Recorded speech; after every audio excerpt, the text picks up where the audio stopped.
Consumer financial distress is at a 12-year high, according to a freshly released Federal Reserve information, and a lot of that debt involves credit cards, with a record 1 in 10 people only paying the minimum on their balance in the final quarter of 2024. 2 News Oklahoma's Kathy Tatum explains millennials are looking for help.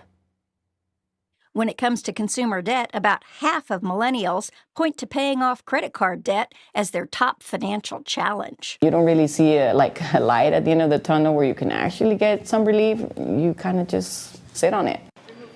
Nonprofit credit counselors Money Management International is seeing a sharp increase in millennials seeking help paying off debt. The group now makes up 43% of its new debt counseling clients. And on average, they're carrying about $30,000 in unsecured debt.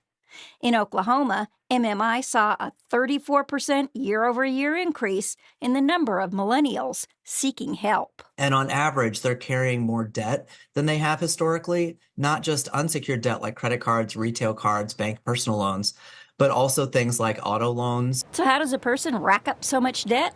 Typically, it's not spending sprees. It's things like and your car breaks down, and then something in the house needs to be replaced. And all of a sudden, you've gone from, making it pretty well to really being in financial distress and not being sure how you're going to make these next payments. Before choosing help with debt management, you need to do some research. Look for credit counselors affiliated with the National Foundation for Credit Counseling.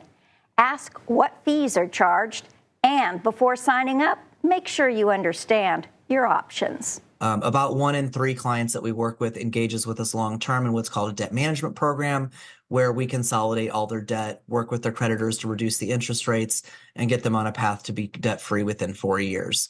Millennials also tend to have more student loan debt. Now with repayment off pause, it's making it harder to pay down those other debts. In Tulsa, I'm Kathy Tatum, 2 News Oklahoma.